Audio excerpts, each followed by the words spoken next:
శనార్థులందరికీ నేను మీ చిత్రం ముచ్చట్ల అలా తక్కనొచ్చిన అంత బాగేనా? ఇక ఇయాలటి ముచ్చట్లేమున్నాయో పురాగర్చుకుందాం పారి.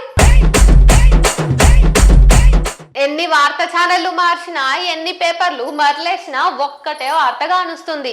ఎవలను అరుసుకున్నా కూడా ఆమెదే తప్పు అంటున్నారు.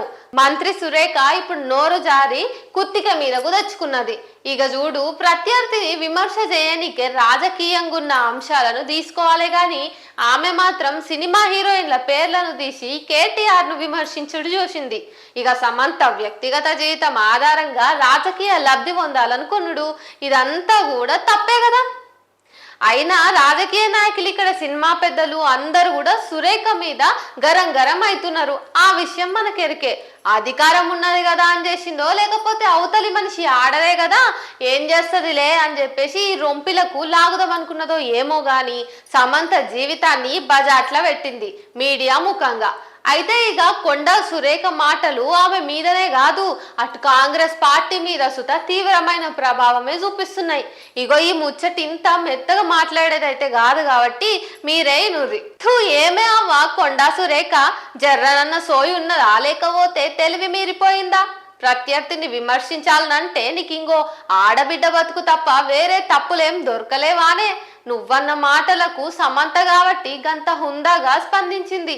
ఇంగోర్ అయ్యి ఉంటేనా అని అంత చూసేటోళ్లే. అయినా మీ రాజకీయాలు మీరు చూసుకోవాలి గాని ఏందిది? సినిమా ఇండస్ట్రీలో ఉన్న ఆడోళ్ళు మీకు పుక్కటికి దొరుకుతారా? అంతల్కగా వాళ్ళ వ్యక్తిగత జీవితాలను మీరందరూ దూషిస్తారు, బజాట్లో పెడతారు. నీకు దిట్టనింకే ఇంకేం ముచ్చట్లు లేకపోయినా గమ్మునన్నుండాలి గాని వాళ్ళ మీద వీళ్ళ మీద వాడి ఏడ్చుదేందో ఏమో. అగో ఆడోళ్ళం బయటకు వచ్చి నలుగుట్ల పెద్ద హోదాలున్నప్పుడు హోదాకు తగ్గ హుందాతనం చూపియాలి. అంతేగాని వాళ్ళ మీద వీళ్ళ మీద శాతగాని మాటలు మాట్లాడి దూషణలు చేయరాదు. విషయం మాట్లాడాలి ఇవురని చెప్పి మగ పోరగాళ్లకు అర్థం చేపియాలి. అంతేగాని మీరే అడ్డమైన మాటలు మాట్లాడి ఆడోళ్ళ ఇజ్జతి తీస్తే ఏందిగిది? ఇక మీడియా ముంగటకొచ్చి సమంత మీద మాటలు చల్లిన కొండా సురేఖ బయట వస్తున్న విమర్శలు చూసుకున్నాక జర బుద్ధొచ్చిందో లేకపోతే ఉత్తిగనన్న అందరినీ సల్లవర్సనింకెనో గాని పురుసాతుగా ట్విట్టర్లకు వచ్చి మాటలను ఉపసంహరించుకుంటున్నానని అన్నది. మందిల మాట జారి లోపల క్షమాపణ కోడితే ఏంది లాభం మీరే చెప్పుర్రి. ఇక ఈమె మాటలను అటు సినిమా ఇండస్ట్రీలు ఉన్నోళ్ళు ఇటు రాజకీయ నాయకులు పొట్టు విమర్శించబట్టిరి. నాగార్జున అయితే ఏకంగా న్యాయ పోరాటమే చేస్తా అని కూసున్నాడు. బుద్ధి గడ్డి తినే మాటలు కాకుండా జర మంచి రాజకీయం చేయనీకే నేర్చుకోవాలి మీరు. ఇగో కులాన్ని చూసి బొట్టు పెట్టుడు సంస్కృతి ఇప్పుడేడుంది?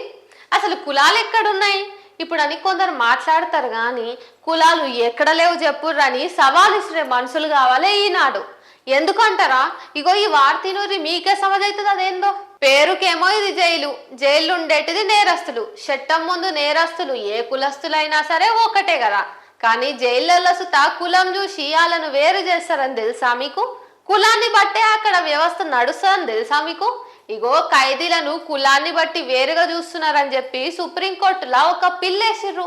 దాన్ని విచారించిన సుప్రీంకోర్టు అవును నిజమే అక్కడ కుల వివక్ష ఉన్నదని తెలుసుకున్నది, రిపోర్ట్ ఇచ్చింది. అంతేకాకుండా ఇట్లా ఖైదీలను కులాన్ని బట్టి వేరు చేస్తున్నందుకు కోపానికి కూడా వచ్చింది. శిక్ష అనుభవిస్తున్న ఖైదీలు ఏ కులస్తులైనా సరే వాళ్ళను మనుషుల లెక్కనే చూడాలని, జైళ్లల్లో ఉన్న వారందట్లో ఎవరు కూడా చట్టానికి అతీతులు గారని సుప్రీంకోర్టు చెప్పింది. పని విషయంలో సుత అందరినీ సమానంగా చూడాలని తీర్పు చెప్పింది. అంతేకాకుండా ప్రమాదకరమైన పరిస్థితులల్లా సెవేజ్ ట్యాంకులను ఖైదీల చేత శుభ్రం చేయించరాలని కూడా చెప్పింది సుప్రీంకోర్టు. జైళ్లలో ఉన్న అభ్యంతరకరమైన రూల్స్ ఏవైతే ఉన్నాయో వాటన్నింటినీ కూడా కొట్టిపారేసింది. ఇక ఒక కులానికే చెందిన వ్యక్తుల్ని మళ్ళా స్వీపర్ల లెక్క ఎంపిక చేయడం కూడా సరైన పద్ధతి కాదని మొట్టికాయలేసింది. ఖైదీలు ఏ కులానికి చెందిన వారైనా సరే పనులన్నిటినీ వాళ్ళందరి మధ్యలో సమానంగా అప్పజెప్పాలని సుప్రీంకోర్టు ధర్మాసనం అయితే జైళ్ల శాఖ అధికారులకు గట్టిగానే సూచించింది. విన్నారు కదా, ఈ రోజులలో కులం ఉందంట. ఇక ఇట్లాంటి వార్తలు చెప్పుకుంటే కులం గురించి మాట్లాడు షురూ చేసుకుంటే మనకి ఇక ఏం అసలు ముందలకి పోదు ఇంకో పని. మళ్ళా రేపు వచ్చి ఇంగిని వార్తలు మీ ముందడికేస్తా. అది వరదాకా మీరైతే N9 మీడియాను చూడుర్రి.